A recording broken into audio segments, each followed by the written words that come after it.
The good old clap, take one. That's right. How many of you knew what you wanted to be when you were 7 years old? I did. I wanted to be world champion. Hey, is there honesty involved in this podcast? Can we be honest? You can shut your fucking lips. And then I just said, put them up, what? Let's go. He's like, you look too pretty on the wave. Get ugly. We can talk about DMT if you want. I thought you were boxing. All right. So we're back for the lineup after our extended time off in January, and we're restarting with one of the founders of professional surfing, Randy Rarick. Randy, thanks for joining us today. Hey, it's my pleasure. Too bad we couldn't have done it live a couple months ago during the Pipe Masters, but it's good to be here online with you. Yeah, geez, you're telling me. Well, how are you doing today? Where are you today, and who are you hanging with? Well, I'm at my house at Sunset Beach, which is, I've been living here for like 45 years, and I can usually just walk out in about 20 seconds, be looking at the lineup at sunset. So no complaints. Small today. It's only about 2 to 3 foot kind of longboard stuff. We had huge surf last week with all the big towing stuff on the outer reefs, and Waimea was good. But good day today to be doing this because it's pretty small. Oh, okay, cool. Did you get out in the water today, or? Yeah, there was a little, like I said, a little longboard surf. I took a tanker out, and it was about 2 to 3 foot, and it was really kind of fun. And yeah. During the season at Sunset Beach, like, are you out there, would you say 90% of the days, 100% of the days? You know, I used to surf every day at sunset, and the last few years, just because I'm getting older, I have less lung capacity. I'm not as strong as I used to be. I'm not going out on the big 12, 15-foot days anymore, but anything up through about 8 foot, I'll surf sunset. And it's, like I said, 30 seconds to walk out and paddle straight out at Sunset Point when it's small. And when it gets about 6 foot, it shifts over into the middle. So still like riding sunset. And it was funny during the Pipe Masters when it was really good, at Pipe, sunset was really good too. So I had a chance to go out and surf out here. And so pretty much I try to get in the water at least an hour or two every day. That's excellent. And, it's one of those things, obviously, we've had a couple of impacted years here on the championship tour. And when we were putting together the 2021 season, and Sunset Beach was originally a venue, a lot of people are like, oh, really? Okay, we haven't had that on tour for a long time. It's obviously been a qualifying series event. But as we got closer and closer to it, and unfortunately, actually, after we had to cancel it, everyone was just so bummed because I think people wanted to see what the championship tour surfers would look like out there. What were your thoughts on it before it got canceled? Like, were you excited to see the CT surfers, or did you think it was going to be a little bit more of the QS kind of style?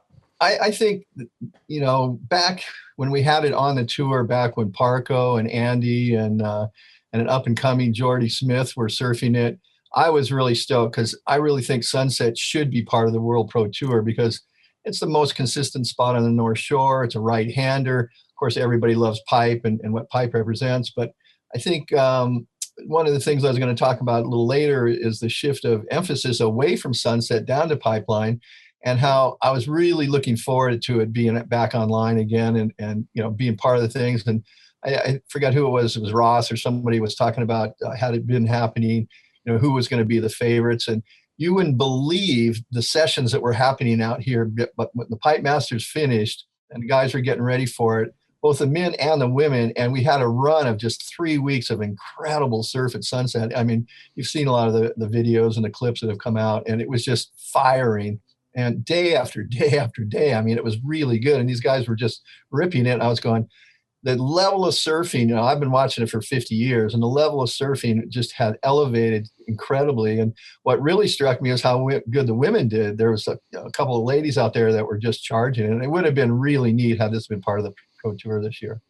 Yeah, I mean, I think we should actually get to that now because I it's one of those things that I love watching Sunset Beach every year. And even the last year when, Jack Robinson and Zeke Lau were battling it out, it felt like that entire event, the level of surfing at Sunset Beach was just that much more radical than we've seen in the past. And it felt like there was a huge shift there. But you were going to say, you're saying you're going to talk about it a little later. Let's talk about it now.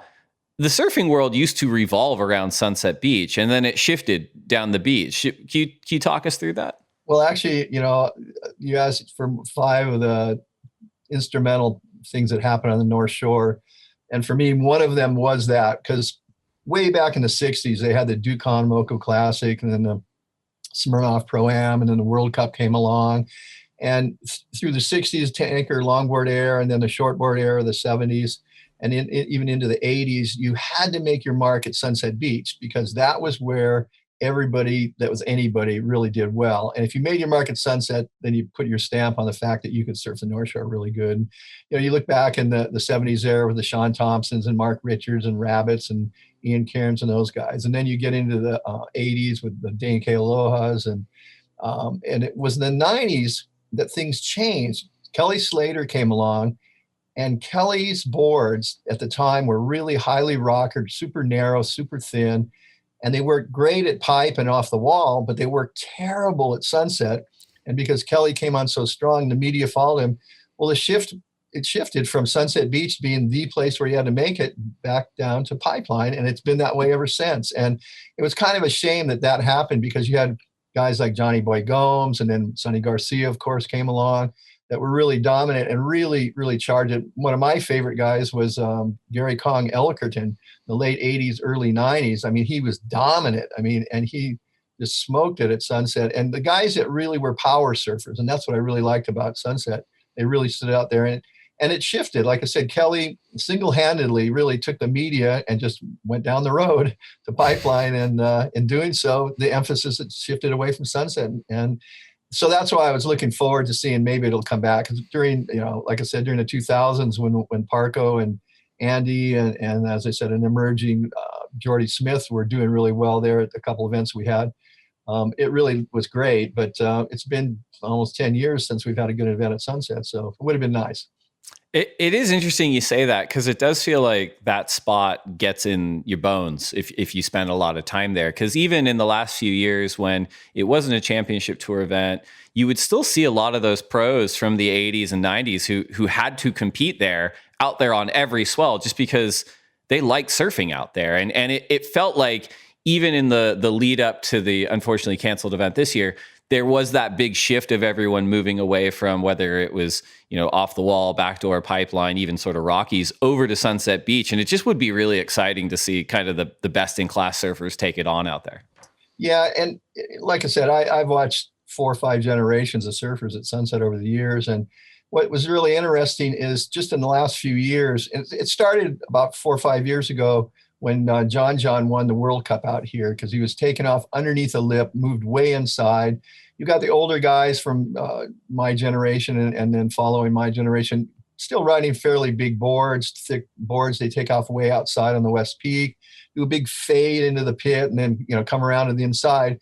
Well, that's where everybody's surfing now. They're not sitting way outside. They're surfing inside where the thing jacks up, and they're taking off underneath the lip and then just going for power surfing again on really short equipment compared to what it used to be. And compared to what a lot of local guys are still riding fairly big boards today. So I think the emphasis in equipment has changed dramatically in the last couple of years. And really, you talk about Jack Robinson, I think he and a couple of these young guys are really setting the tone and, riding really short boards by our standards, and our being an older generation. And these guys are just ripping. They're coming off the bottom and hooking it off the top. Of course, there's been footage of John surfing Sunset. And, I think for the Triple Crown virtual title, he's probably doing pretty solid in that one. And a couple other guys. So, yeah, it has changed. And I think you mentioned that a lot of guys started surfing here again. And I think they realized what a cool wave this really is because you can ride it from literally 1 foot to 15 foot and everything in between. And when it's that,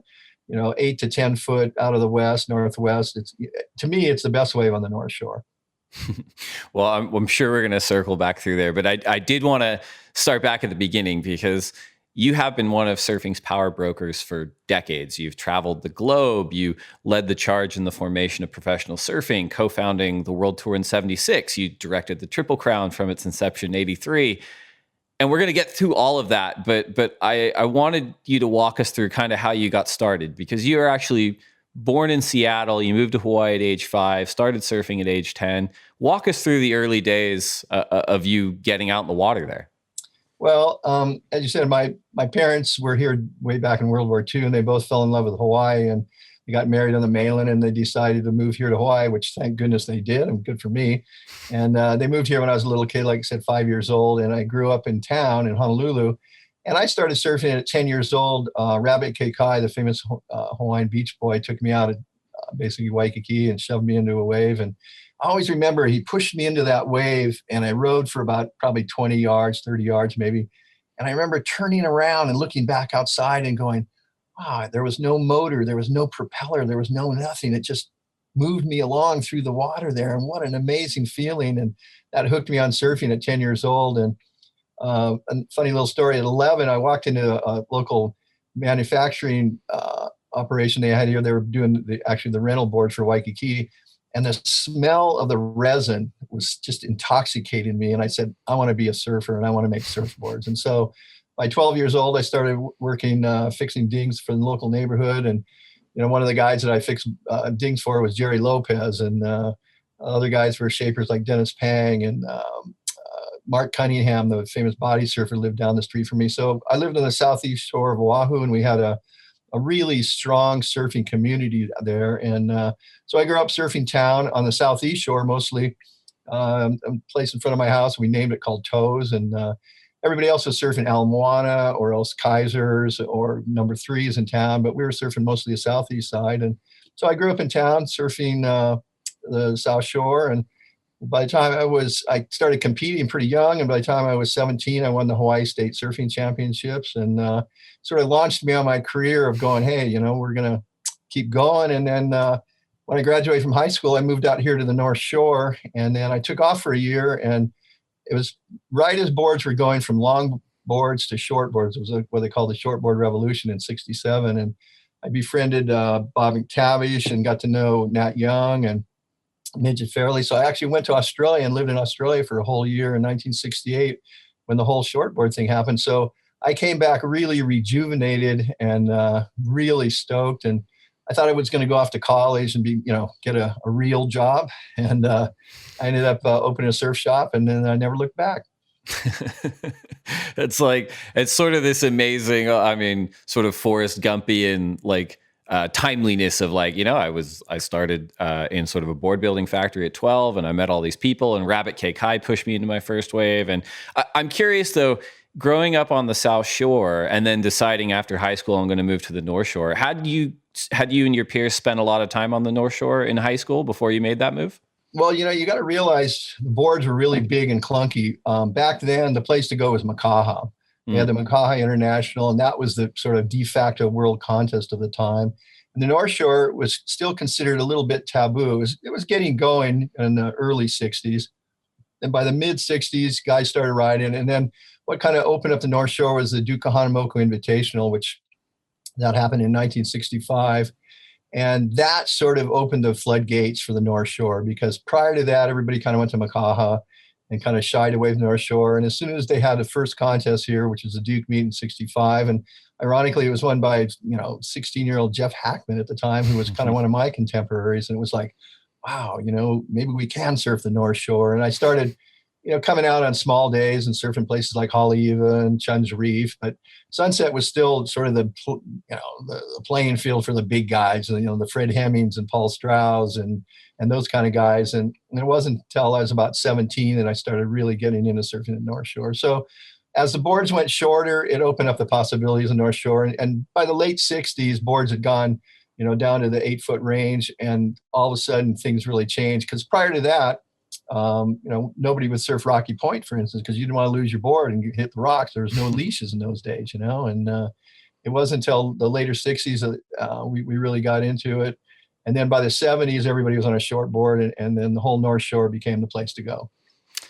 We're coming up on 5 decades of the world tour and professional surfing, which, I think when you compare it to other sports, is actually still fairly young, and I talk to a lot of people who are just kind of shocked that it hasn't been around longer. And it's not that competitive surfing hasn't been around. You were competing before the world tour in '76.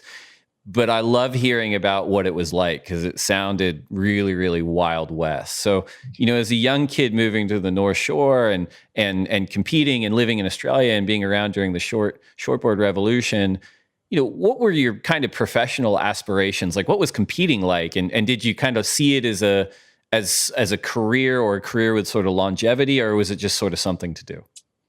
It's interesting that the early days on the North Shore, I'll give you a funny little story. You know how crowded it is now and how bad the traffic is. Well, when I was, I think, 15, we would look we would drive out to the North Shore from town, and there was no surf reports. There was no, webcams. There was nothing. It was just, kind of the coconut wireless. Hey, is there waves on the North Shore? Is it, hopefully it's not too big. And you would drive out to the North Shore, and as you come up to the top of Wahiawa and then, head down the hill and start heading down the North Shore, you'd see a car coming back with a surfboard on top, and you would give them the up or down, is it good or is it junk? And the guy would, all right. And you go, all right, we're going to score. And a lot of times as we came over the hill and you see the vista of the North Shore, and you see white water everywhere, and you go, oh no, it's too big. And in those days, like I said, we were still riding longboards, and we would go to Velzyland, and it was interesting because you drove in from Velzyland from the Kahuku side. That's where the track came in. And we actually surfed the lefts at Velzyland a lot because the rights were considered too hollow and too shallow on a tanker. On a longboard, it was hard to ride V-Land, but we would surf Chans, or like I said, Haleiwa Li'i was really popular in those days because you could ride it up to about 6-8 feet at the most on a tanker. And then after that, it was either you were one of the big wave guys or you just turned around and went back to town. So it was fun. But a quick little story, a friend of mine, we cut out of school during a weekday, and there was nobody around in the mid 60s. And we drove out, and it was about a 3-4 foot day at Eokai. And so we were surfing just out in front of the beach park at Eokai, and we surfed till just as the sun went down, and we came in and we're kind of cold. So I actually went out and laid down. How's this? Laid down on Cam Highway to get the heat radiating from the road to warm myself back up. And that shows you how few people were out here, because there was no traffic that you could lay on Cam Highway and, lay there for a couple minutes and warm yourself up. So it's changed a lot. I mean, the North Shore surf hasn't changed, and the North Shore as a place is fairly consistent. We don't have any high rises or big apartment buildings. And other than the Turtle Bay, there's really nothing. And Haleiwa itself, other than the tourist shops, is still a small town, really. So when you compare, I compare the North Shore to other places like, say, the Gold Coast of Australia, or J Bay, or, Bali, that, became surf destinations and just blew up. And here in the North Shore, it's kind of, remain, as they say, keep the country. A lot of people like to keep the rural lifestyle, and it's been nice. And, there's more people than ever. I mean, we get 3 million tourists a year pass through the North Shore. So it's not like it used to be, but it's still, compared to a lot of other places, still pretty nice. It's interesting you bring that up, because we talk about, Coolangatta as almost like the city that built sort of the modern era of professional surfing in a lot of ways, but also has been built by professional surfing. It's like you have sort of the manufactured wave of the Superbank because of the Tweed Bypass sand dredge. It's almost like a professional surfing factory in a lot of ways. And kind of the other places you outlined too have changed so much.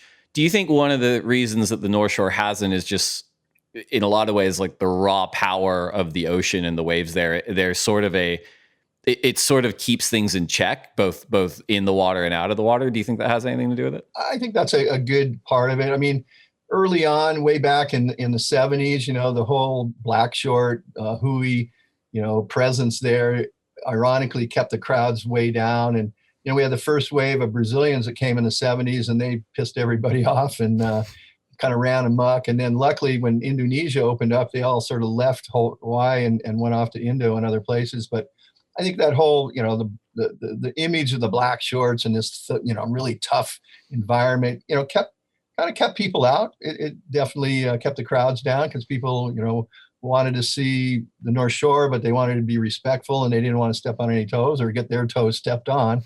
So that helped. And then I think the people that lived out here, the first generation, guys like Peter Cole and Fred Van Dyke, and families that moved out here to surf and then raised their families, and now we're dealing with their grandchildren. They like to keep the mellowness of it. And I think the other thing is, in the beginning, people really welcomed everybody, and the spirit of aloha was, really solid here, and a lot of people came and really, really embraced Hawaii, and it stayed that way for a long time. And the only difference now is, up until COVID, we had over 10 million tourists a year showing up here, and as I said, over 3 million coming to North Shore. So the traffic jams got really bad, and it used to be the surf contest brought the crowds, but now it's the North Shore is a destination. So I think a combination of, like you said, the power of the waves keeps, a lot of people away. Not everybody wants to ride a 15-foot day at sunset. And certainly not many people want to ride Waimea Bay. But it's interesting saying that, how this year things have changed on the North Shore because of the pandemic. Nobody was playing tennis. Nobody could go play golf. There was no soccer. There was nothing else. But the state allowed people to keep surfing. And like in many places around the world, a lot of people took up surfing. So now it's actually more crowded in the off season because when it's small, little 1, 2, 3 foot surf, anybody can go out to Chun's or Point to Point or little waves, and it's packed now. And it's a combination of the groms and moms are out in force because the kids aren't going to school; they're all homeschooling and doing distance learning, and the moms are staying home as well to watch them. So they take a break and they all go surfing, and there's a lot of women, a lot of kids surfing nowadays. So it's definitely more crowded than it ever was before.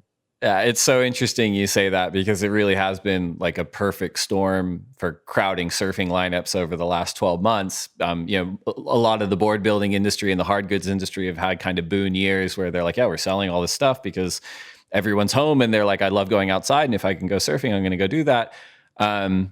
People are either working from home or they're schooling from home. They've got space to go surfing. Even on a weekday the other day, Pat O'Connell and he came up and we tried to surf Rincon and we just were like, we can't even get in the parking lot. This is insane. And I'm sure it sounds like it's the same on the North Shore too. Yeah, no, it's just really in the last year because the pandemic has changed things. Another thing that's happened out here that's interesting is a lot of people learn to work remotely. And so there's been a lot of younger people that have bought houses on the North Shore in their 30s and 40s now that I never saw 2 years ago, and they're working remotely from these houses, and they made, however it was, good money on the mainland, whether it be Silicon Valley types or what have you. And so there's a whole new generation of younger couples and families that have moved to the North Shore, bought houses, and the real estate market's hot. You ask, some of the guys, Mikey Bruneau or Pancho Sullivan, or some of the guys that turned into real estate agents that used to be good surfers, and I think they're happy that people are coming, but it's a double-edged sword. You want to welcome people and as it show the aloha spirit, but at the same time, you don't want to get it too crowded in the lineup. That's right. Yeah, one of Pancho's clients is going to drop in on him out at Sunset Beach, and he's going to be like, "Oh, what a bummer." Exactly. You're taking it back to when you were a competitor. You also built your own boards, like a number of competitors did of that era. It's very, very different today. If you look at the championship tour surfers, some of them have a relatively high sort of board building IQ, and then others are just like, I know nothing about this board. I don't even want to know the name. The less I know, the better. Like, what do you think kind of the advantages and disadvantages are of being so involved in board building as a competitor? I think, once again, being as old as I am, I luckily went through the, sort of the golden age of surfing in the 60s when longboard guys, they basically got boards from somebody, and you had maybe 1, 2, if you were lucky, 3 boards on the North Shore, and you rode that board in everything. And then when the shortboard revolution came along in the late 60s into the early 70s, a lot of guys, it was a whole new ball game. And so a lot of guys from that generation learned how to shape their own boards simply to figure out what kind of equipment would suit their style. I mean, you had guys like Jerry Lopez and, other guys that were relying on the top shapers, like say Jeff Hackman was getting boards from Dick Brewer. And there was a real good feedback between the shapers and the surfers for guys, or they were shaping their own. And I think that probably the classic guys is Mark Richards in the late 70s, early 80s when he dominated the tour, because he was making boards that would work for him. And then, of course, Simon Anderson came along and tried to counter Mark's twin fin thing and develop a thruster. And that's a 40-year-old design that, we're still utilizing to today. So I think the guys that are good shapers, surfers, have proven that they can really be really dominant, whether it be competitive wise or just be really a good surfer. And so I kind of would almost encourage any surfer out there to at least try shape your own board. I mean, it's nowadays with a computer, it's super easy. You just plug in the dimensions and, the C machine will run it for you. You do a little scrub on it in 10 minutes, you got a new board. But, back in the day, you had to start off with a big old piece of foam and hack away at it and come up with what you got. So I think the creativeness of shaping a board has made, over the years, guys that are surfer shapers really good, both designers and surfers in their own right. How and why did you get into the administrative side of the sport of surfing? Well, it's really interesting. Like I said, I competed in the 60s. As I said, I won the Hawaii State Championship. we had a thing called the AAA here back in the amateur days. This is obviously before professionalism. And I was one of the top 10 guys. And, you know, I had guys like Ben Ipa and Jerry Lopez and Reno Abalero and, you know, Jimmy Blears, and all my contemporaries were all the best guys. And it was pretty neat because there was only 12 of us in that group. And Jock Sutherland was number 12, and he went off to join the Army. And so there was only 11 of us. So we'd have 2 heats of 6. And if you got the top 3, you made it to the finals. And so I did really good. And so I thought I was a pretty good competitor for my era. And I got invited to do the Duke Kahanamoku Invitational in the late 69, 70. I was in the Smirnoff Pro-Am, which was the first pro event really on the North Shore.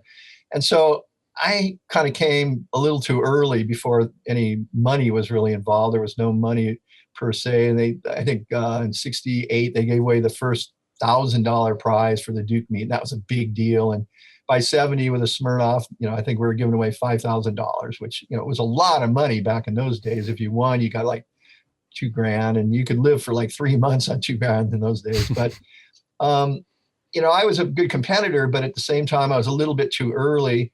And then I still continued to compete through the early 70s. And I think the first year we started the International Professional Surfing, which was the predecessor to what is now the WSL. I think I finished 52 in the world on the first year in 76. But I realized the writing was on the wall at that stage. I think I was 25 years old, which back then was considered old. If, you know, by the time you hit your late 20s, you were over the hill. And tell that to Kelly now. But it was, you know, really, it was a young man's sport. It was, if you're in your late teens, early 20s, that was kind of when you're on top of your game. By the time you hit your late 20s, you were pretty much fading away. So I realized the writing was on the walls for my competitive career. I wasn't really going to, you know, be astounding or anything. So I switched over to more administrative side. And the first year we did it, like I said, I would, you know, be handing out jerseys, and then I'd have to put a jersey on myself and paddle out and surf my heat, come back in, take the jersey off, and then go back to being the beach marshal or something. So I did that for like a year, and then I realized, you know what, I need to either do one or the other. And I realized I was going to do a lot more as a competitive surfer, was not going to be my future. So I thought, okay, I'm going to become an administrator. And by 77, I basically stopped competing and devoted my whole time to international professional surfing, which was the tour that Fred Hemmings and I co-founded in 76. And it was interesting because that year, 76, I had gone to South Africa and I'd been to Australia. And so I knew all the producers of all the pro events all around the world. So I was kind of the likely guy to, you know, hook everybody together. And it was kind of, I'd been the president of our local surf club when I was younger. And so it sort of suited my nature to help organize stuff. And then back then, when Sean Thompson was coming on, and his cousin Michael Thompson, and we had Peter Townend and Ian Cairns, and the guys were, you know, trying to get things going. And Australia had started the Australian Pro Surfers Association, trying to organize their events there. And I saw that this thing could be international. And so I kind of went, well, let's take a little of this, little of that. And I contacted I think there was 10 or 12 events around the world, and linked them all together. And I said, you guys willing to kind of follow some rules, and we'll you know, give ratings out, and we'll come up with, and it was really, really sort of naive in some ways, because we, you know, we're just going by the hook and crook, and like here in Hawaii, we had 20-point system, and then in Australia they had a 10-point system, and then that came along the subjective system, and then the objective system, and it was just, you know, it was all over the place, and we kind of linked it all together. And it was funny because already like 3/4 of the tour had finished by the time I added up the points, and it was only coming into Hawaii that made the difference. And PT had placed in like most of the finals of all the finals he'd been in, but he never won an event. But overall, he was the most consistent. So when we added up all the points, he was declared the first world champion in 1976. And that kind of launched everybody, and everybody went, hey, you know, maybe there's something here, you know, this world tour is going to grow, and we can actually get paid to go surfing, because there's been a little bit of prize money here and there. And, you know, over the early 70s, guys were, you know, making a couple thousand or a few hundred at the best. And it was up to that point, there was no thing called professional surfing. The surf industry was just getting going. You know, the companies like Rip Curl were just getting started, and you know, Quicksilver and Billabong, those guys in Australia. And a lot of guys said, hey, maybe we can develop this industry into something that we can all make a living at. And the whole idea was so we could go surfing and not have to work at a regular job. And in the end, it created this huge thing for everybody to grow. So that was kind of my motivation was, and just to give you a quick reason why, when I was 16, I got to sit down with Duke Kahanamoku, and it was during the opening ceremonies for one of the Duke events. It was in Waikiki at the Royal Hawaiian, and Duke came over and he said, sit down with me, son. And, I was like, oh my gosh, Duke Kahanamoku. And I sat down with Duke for about 15 minutes and we talked about this and that. And he told me something. He says, Randy, if you put out and give to surfing your very best, you will get back tenfold over what you put out. And that just struck my heart. And I went, wow, here's this guy who's the father of modern day surfing telling me to, give as much as I can to surfing and I will get something back. And, here it is 50 years later, and it's proved my whole philosophy of life. And, I've tried to do my best to, whatever I can give to surfing. And believe me, I've run contests, I've run tours, I've shaped boards, I've run surf movies, I've done everything and anything you can do in the world of surfing. And I've tried to do the best I can. And what I'm really proud about, especially like, the Triple Crown and the whole, starting the pro tour, guys nowadays, like, John Florence are, making millions of dollars doing what they do best. And that's to get to go surfing. And that was our dream.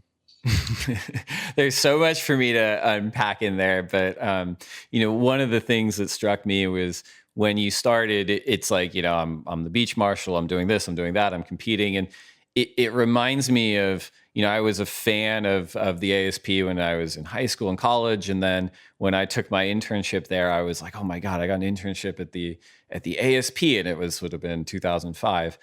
And I was thinking, well, it's a global sport. It probably has like conservatively like 300, 400 people. And you get there and there's 10, and everyone kind of does everything.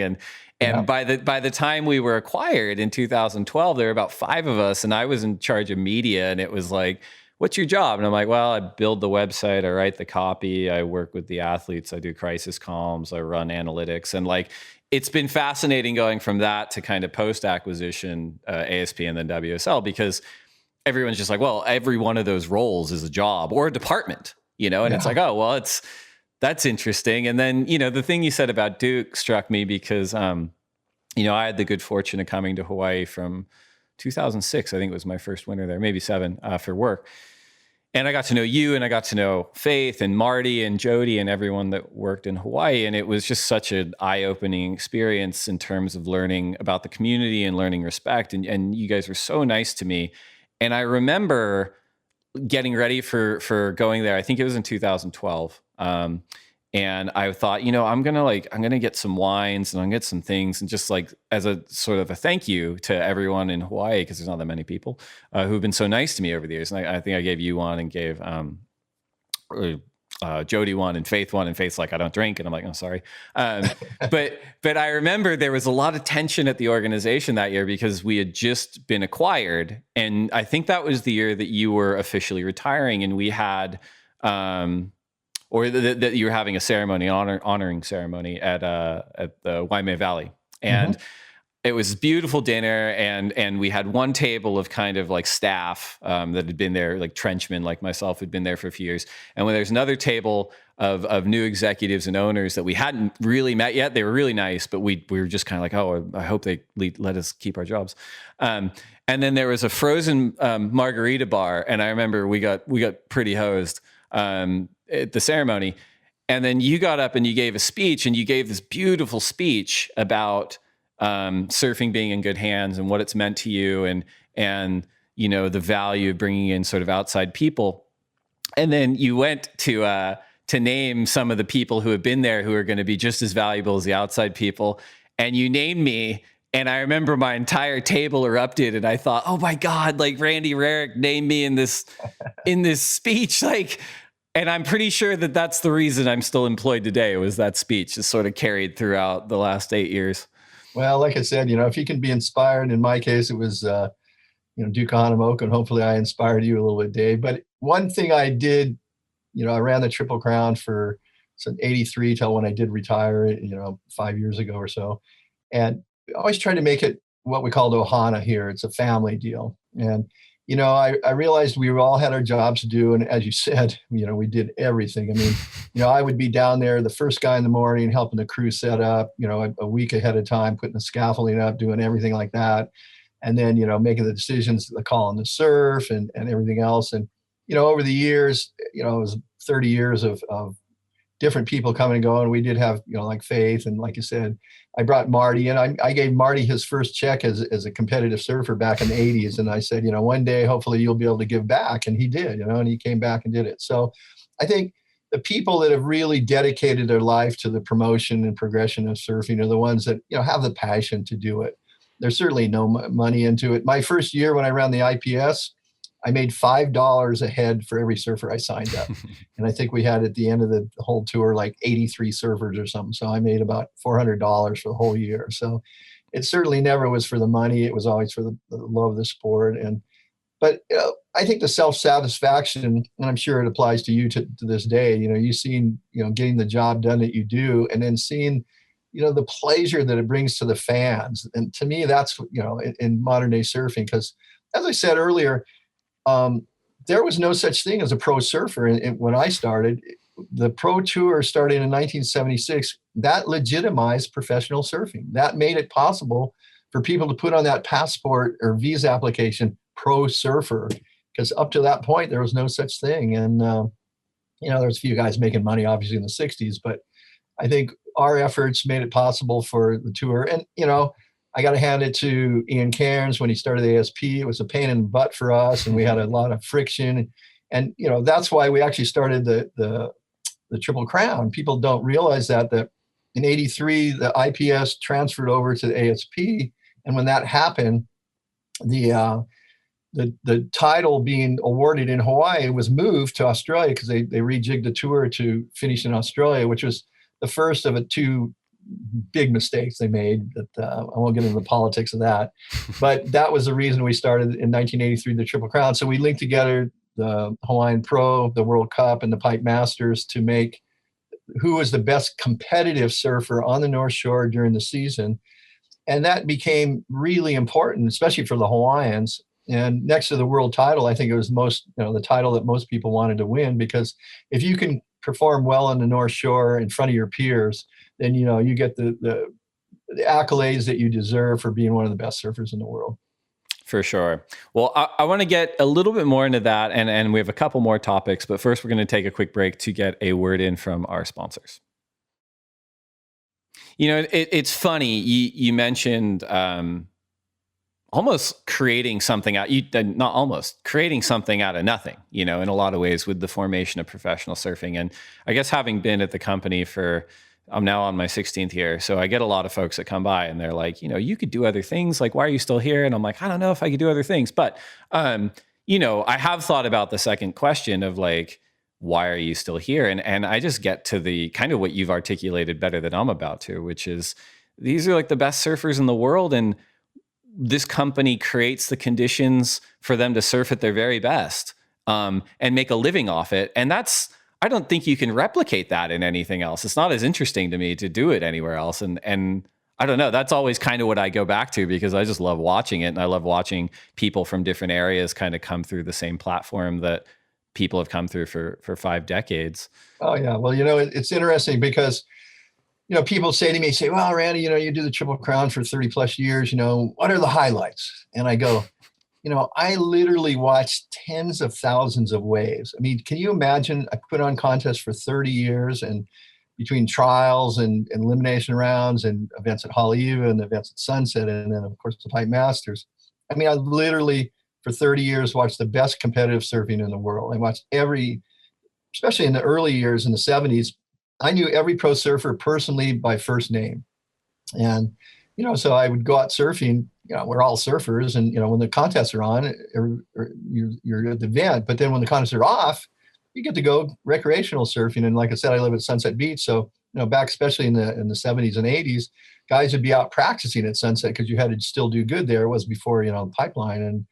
And so for me, it was interesting that I was this sort of recreational surfer. I was just like anybody else out there having fun. And, why do we do this? Because we love to surf, and we love And then there's those of us that are hopefully, altruistic enough to want to give back to something, and we get something in return, and the self-satisfaction of what is happening. So I think, we started the IPS, which International Professional Surfing, went from 1976 through 1982. Then 1983, Ian Cairns came along, started the ASP, and the ASP ran all the way through till the transition to the WSL. And it's interesting because, as you said a little bit earlier, I had told Vans I wanted to retire at 60, and I told all my staff. I had Jack Shipley, who was a few years older, as the head judge. I had Bernie Baker, who was my assistant, a number of other people. I said, you guys, at 60 years old, we got to hand the torch off to the younger generation. We don't want to be a bunch of old guys running the Triple Crown. And it was interesting when the WSL came along. That was about the time I was supposed to step down, but Vans asked me to stay on, so I stayed on for 2 more years, and till about the mid 80s or mid 2000s now. And then finally I was able to, like I said, hand the keys off to Marty and Jody, and let them take over. And for the last 5 years, they've done a really good job. So the WSL, it gets bagged all the time by all the naysayers. It's such a shame because they have done such a good job under unsurmountable odds of trying to keep this thing together. I mean, what people don't realize is when the WSL took over, the surf industry was in big trouble. I mean, the big companies, all the clothing companies and that, were just, they basically said, take it, we're done. They had, it was really fun through the 90s and especially through the 2000s. It was, Quicksilver would say, okay, we're going to give away 75,000. And then Rip Curl would say, okay, we're going to give away $100,000. And Bill Bong say, we're going to give away 125. And just kept proliferation. Yeah. It was amazing every year how, they try to, come up with these new ideas, let's go to Indonesia. Let's go out to the desert. Let's, create this. I remember when Bob McKnight told me, he says, Randy, we're going to give away $100,000 at Waimea for the Eddie. And I said, well, what about the second place guy? And, it was just like, they kept trying to, up each other. And it was great. It made, the surfing companies, and for their own, obviously, benefit, grew the industry and grew the whole sport to a point where that is no longer sustainable. And the WSL has come along since then. And, Dirk Ziff and everybody else that he's hired has, done the best they can with just an onslaught of problems. And having gone through what it does to start the Pro Tour, I've got to, commend the WSL for, everything that they've done to keep it going. Because without that, pro surfing wouldn't be where it is today. It's interesting, and it's one of those things where before the acquisition, the ASP was essentially a functionary of the industry, right? It was a marketing vessel for the surf brands. And I remember in my role as media person, one of the jobs was like, well, I mean, we're not allowed to stream the events on aspworldtour.com, but we can be a hub to all these other events. So we started running analytics, and we actually did really, really well on the site because people were like, I can't remember 15 different websites to go to 15 contests, but I can remember the ASP site and I could just find them from there. And I remember, I won't name the company, but I remember handing basically a Google Analytics report to this company and saying, hey, look, here's the traffic from our site during your event, and here's some ideas for how it could be better next time. And if you want to talk about it. And it was sort of my contemporary at one of the brands, and they said, this is so good. They said, we've never seen anything like this. This is great. And I said, oh, it's really easy. And they go, my boss doesn't give a shit. And I'm like, what do you mean? They go, they there's no P&L. They don't care about ROI. They don't care about the fucking analytics. They just say, what is everybody else doing? And then let's do that plus this. And it kind of goes back to what you're saying. It was this one-upsmanship that really kind of artificially inflated the broader industry and the sport for a number of years. And I think, if I can speak freely, like when the acquisition happened, you're right, there have been a lot of challenges. But really kind of the strongest work we end up doing and the more focus we can have on it is kind of going back to what the original vision was, which is, hey, if it's the IPS or the ASP or the WSL, it's a platform for professional surfing. It's a platform to see the best surfing on the planet. The more you can kind of design around that, the better. And yeah, we take a ton of shit, but I think that's the way it goes. No, it's interesting because believe me, I was at all those board meetings, so I know. I had the best track record, I guess you could say, from the ASP onwards. I attended every board meeting there was for almost 20 years. And I mean, it was nuts. I went to Brazil, I went to Africa, I went to Australia a zillion times, and I was at every board meeting. And it was funny because I was always kind of the voice of reason because I didn't represent any of the brands. You know, I represented my region, which was Hawaii. And while we had, you know, companies like Vans that, you know, became the sponsors of the events, I wasn't representing their, you know, personal agenda or whatever it was. So it was really different. I'd be sitting there with somebody from Rip Curl, you know, and some of the, you know, ideas that would come up, or somebody from Billabong who was just trying to outdo the Quicksilvers. And then the Quicksilvers, of course, who tried to, you know, like you said, spend a little bit more than everybody else. And it was interesting dealing with all that. But, you know, with the demise of the brands and the ascent of WSL, I think we're, you know, this pandemic aside, I'd say, you know, pro surfing is in good hands. And hopefully, you know, when we come out the other end of this pandemic, you know, we can all start moving forward again. Yeah. And I think, you know, I've kind of said this before. I don't know, it was on the podcast, I can't remember, but like people love to hang a ton of shit, you know, just on those brands as well for being like ran by surfers. Like no one's happy. They're like, this brand's ran by a surfer, it's a disaster. They're like, oh, this brand's ran by non-surfers, this is a disaster. And, you know, I think sort of the industry in its infancy, there are a lot of things that didn't work and a lot of things that were wrong. But one of the nice things about it was that because surfers ran these companies, like that's how you got to go to G-Land or Fiji or because again, going back to the P&L doesn't matter. It's like, yeah, I mean, try convincing an accountant that you're going to move your multi-million-dollar event from, you know, a city beach where there's going to be 200,000 people to the remote wilderness because the waves are good. So, you know, I think it's a tension, but there were positives that came out of it too. Yeah. I'm just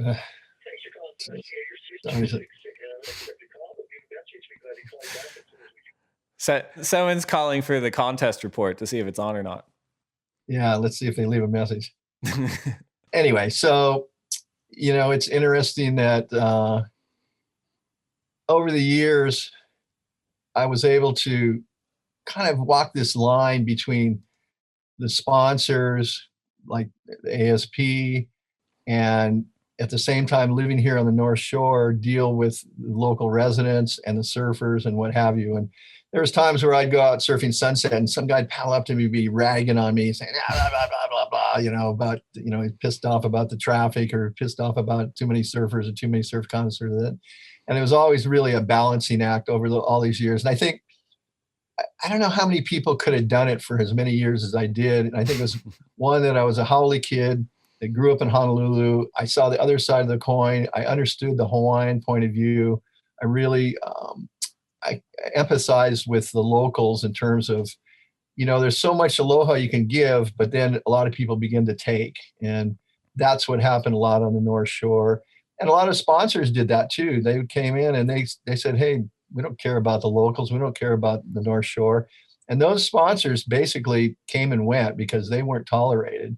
And that's how we were able to make the Triple Crown grow and be so successful, is that balance between, you know, the needs of professional surfing, at the same time, the needs of the surfing community. And if you could, like I said, get the balance between the two, so everybody got a little bit of something out of that, then we were able to be successful.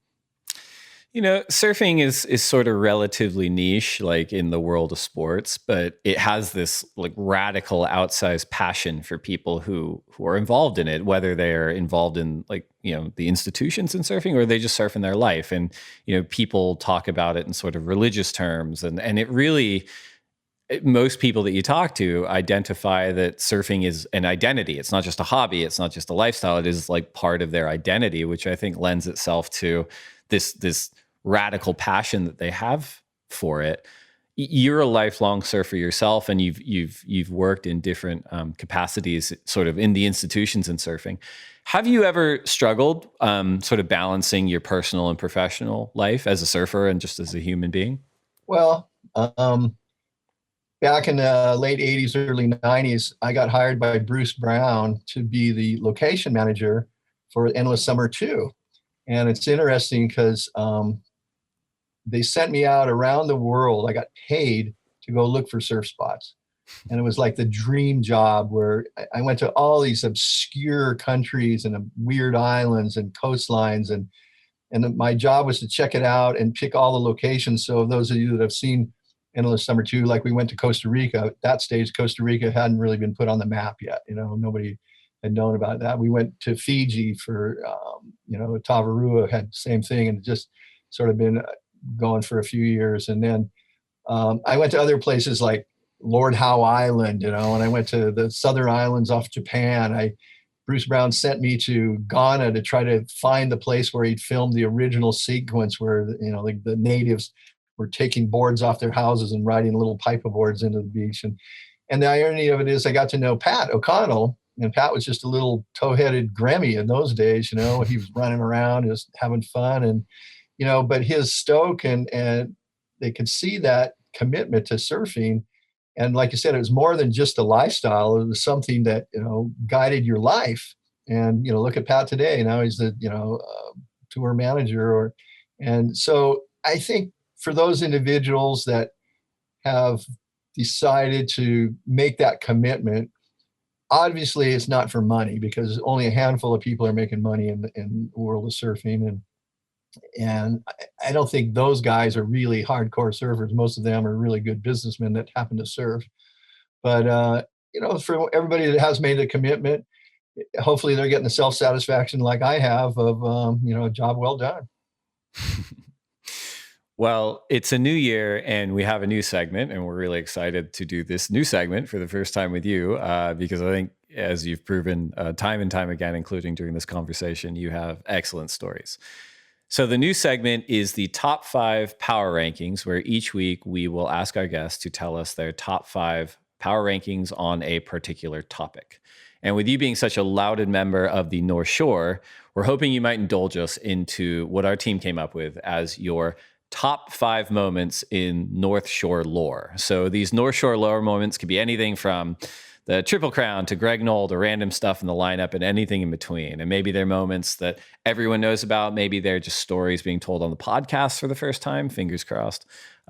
So with that, can you kick us off with number 5? Well, I've kind of, it's interesting. I've sort of touched on some of these as we've talked, but I would have to say, the start of the Pro Tour in 1976, was a major thing here on the North Shore, because it took surfing from really sort of a lifestyle curiosity to the reality of pro surfing. So I think 1976, the start of the Pro Tour, has to be, sort of a starting point if we're talking about the North Shore and we're talking about competitive surfing in that sense. Real quick on that one. Was there a standout pain in the ass competitor in 1976? And do you remember who that was?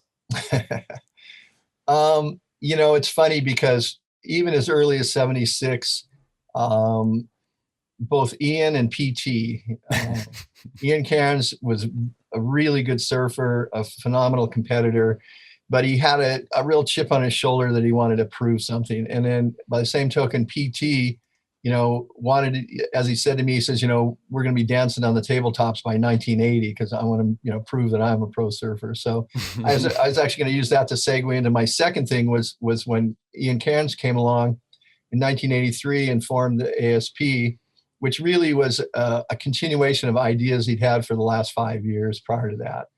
And in 1983, they moved the tour finish to Australia. And I touched upon this earlier, but that's why we started the Triple Crown. A lot of people didn't realize that what was the beginning of the Triple Crown.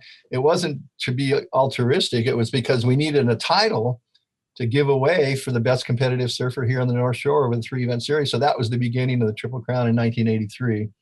And then I think the next thing, I talked about it earlier as well, was in the 1990s, the shift away from Sunset Beach to Pipeline. That was a huge deal. We've kind of gone over earlier on, but that to me really changed the whole nature of the North Shore and the whole media coverage of the North Shore from this overall North Shore thing to Pipeline. And I hate to say it, but the media has become obsessed with Pipeline. And to some extent, even the WSL, they're focused purely on the Pipe Masters when, and like I said, we said earlier, hopefully Sunset will become a factor there. So that was kind of number 3.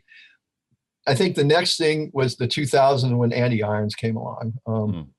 for here in Hawaii, Andy's success was like a godsend for the Hawaiians, because prior to that, they'd been kind of knocked back by the Australians and then Kelly and all that. And Andy sort of carried the flag and really made the Hawaiians proud. And I think the fact that he was from Kauai, along with his brother Bruce, represented, this group of people that during the 2000s, really Hawaii surfing really needed that. And then I think the next phase for me was the emergence of the Brazilian storm. I mean, I'd seen the Brazilians come in the 70s. And like I said, there was a lot of drug action and I think the early generation of Brazilians were, fairly well off. Their parents could afford to send them to Hawaii and everything. And then subsequently you had the Fabio Gouveas that came into the next generation. And those guys were kind of the journeymen. And then the group from the Brazilian storm were not guys from rich families. These guys were, favela kids and hardworking, putting their time in to make professional surfing their life. And it really showed. And obviously, you had Adriano, you had Gabriel, and of course, Italo. And so it really was interesting how over the generations I've seen the North Shore change. I could sit here and give you 50 anecdotal stories about rides being ridden and waves and fantastic surf. And, you mentioned earlier, I've been called the Forrest Gump of surfing. I've seen literally every change that's happened in the last 50, 60 years. I was there for, Greg Knowles' ride in 1969 when he surfed Makaha. I saw Derek Dorner on Super Bowl Sunday on the biggest Waimea. I was there when Ken Bradshaw rode Outside Pipeline. I've seen just about every pipe master, and I've handed out a zillion trophies to all those guys. And so there's a lot of individual stories I could tell you, but I think, like I just broke it down into sort of generational errors and what has affected at least competitive surfing on the North Shore. Yeah, well, good gravy. That's a pretty good top 5 power rankings list. So thanks for that, Randy. I don't think we'll be able to do it again because now the bar's been set too high.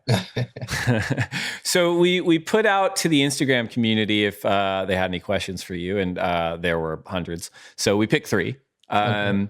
Ed Kirk 87 asks, which surfer has influenced you the most over the years and why? Once again, that's a tough one.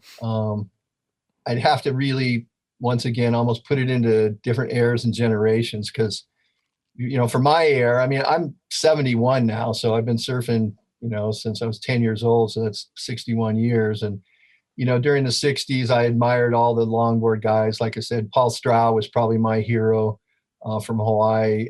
For my contemporaries, I think during the early 70s, Jeff Hackman was the best surfer on the North Shore. He made, competitive surfing look so easy, never, ever fell off on his board, surfed Sunset better than anybody. And I'm a real fan of Sunset.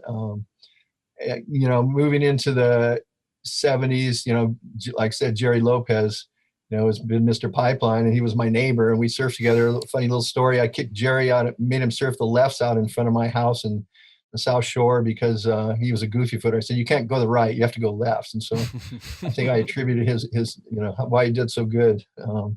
But then I thought Nat Young, when Nat was in his prime, he surfed in 69 here on the North Shore, and I think he was the best surfer. Like I said, 70s, it was Hackman, it was Lopez. In the 80s, I mentioned earlier, Gary Elkerton. I think he was probably one of the dominant surfers at Sunset Beach for sure. And I like Sunset because I surf here all the time. And for that reason, I like Sonny Garcia. Sonny and I were, we had a love-hate fest going with us for, many a years. And, but he dominated. Power surfing was really good. I liked, Andy for that reason. I liked Joel Parkinson. I thought Joel, if the tour had still had a tour at Sunset Beach, a tour stop, he would have been a world champion sooner than he was. Jordy Smith, same thing at Sunset. So, me personally, I've watched all these good surfers over the years, and I've just, developed my style kind of on my own and copied, different guys' moves, this and that. But it's hard to say one guy. So, like I said, there's been a lot of talent that I've followed. All right. Diggity asks, what's your favorite surfboard that you have ever restored? a lot of your listeners might know that, since I retired, I've really focused on surfboard restoration. It's kind of a specialty that I did. That dates back to when I was in high school. I started working at Surfline Hawaii at 14 years old, and I worked in a surf shop through all my high school years. And I probably repaired 10,000 surfboards. And so I learned an incredible amount about design and history and what have you. And then I became a shaper during the 70s before IPS took off. I made my living shaping boards at Surfline Hawaii and Lightning Bolt and a number of other companies, and then hooked up with a Bear label in the late 70s. And so I probably shaped 15,000 surfboards plus. And I've had a chance to restore some of the most iconic boards over the years. And, I've done boards for famous surfers that they rode in big waves and what have you. And I take pride on, the fact that we can bring back to life. And people ask me, why do I restore boards? And I say, because it's the history of our sport laid out in front of us with these designs that we've had.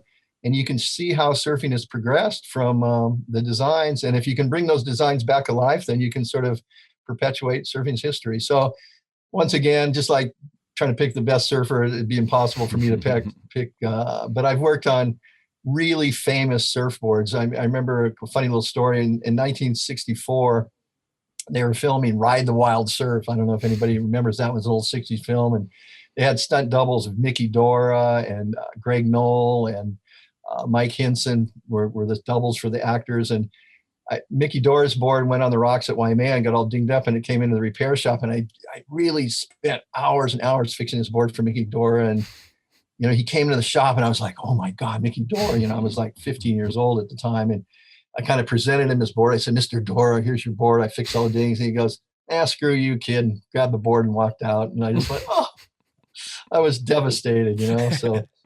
But, I fixed boards for, like I said, Jerry Lopez. I fixed boards for Andy Irons. I've fixed boards I've done Kelly Slater boards. I've done, pretty much a lot of famous surfboards. And it's really fun, like I said, to bring them back to life and perpetuate the history of our sport through the designs that we keep.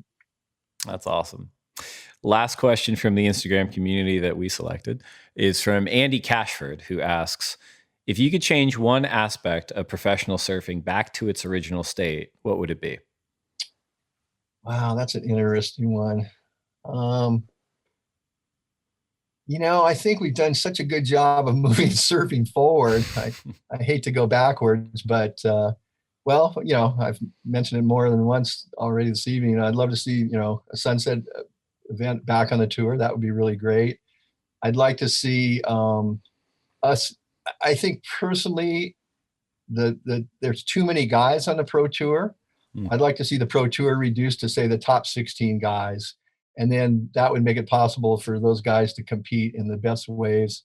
And that way, we would see, you could have tons of qualifying events, that the guys would qualify to get to that position. And hopefully the Challenger Series and that will, develop into that. But I think, because of politics and trying to keep everybody happy and what have you, we expanded the tour. And I don't know that we need to have that many guys to be the upper echelon. So maybe less guys to make a better presentation and a quicker show. Because the other thing I like is just a straight knockout type of surfing and competitive surfing, where you go out, you either make it or you don't. You don't get a second chance. You don't get a repechage. You don't get a loser's round. You either do it or you don't. Prove it or don't. Hit the highway if you can't make it happen. So I kind of like the old school of win or lose, and the winners go on and the losers go home. I like it. I do think that if Sunset Beach comes back as a permanent championship tour event, this podcast will have single-handedly done it, because I'm convinced just listening to you. We have one more segment. It's the lightning round, which is 10 questions. So answer as fast as you can. Okay. If you could only have one board set up for the rest of your life, a single fin, twin fin, thruster, quad, bonzer, or finless, what would you choose? Single fin. Coffee or tea? I'm a green tea guy. Burrito or pizza? Burrito for sure. Last book you read? I read the history of President Jimmy Carter. Best surf film ever? Once again, you have to put it in airs. Obviously, Endless Summer. I love 5 Summer Stories from the 70s. I thought the momentum generation was great for, you know, a modern air. So divide it up into the air, and there's always going to be one that stands out. One wave you never have to go back to. There's a place, what was the name of that place? I can't remember, but it was just outside of San Francisco, and it was the most localized spot I ever surfed. And it was the only place I never felt welcome. So I don't think I'll be surfing outside San Francisco anytime soon again. Yeah, we didn't have to name that one. If you only got to surf one wave for the rest of your life, It'd be Sunset Beach. best person to share the lineup with? All those out there that are having fun. Worst person to share the lineup with? Sonny Garcia. Last question. Finish this sentence. I will next achieve a state of happiness by Being able to travel again. Randy Rarick. Thank you for resurrecting the lineup. Let's do this in person next time. It's been my pleasure, and I want to just say to all your listeners, aloha from Hawaii, and have fun when you paddle lineup, and show respect, and you'll get respect. Do you like that? Well, if so, subscribe over there and then watch more videos over there, and then tell us your favorite videos down there. It's a 3-step process. Do them all now.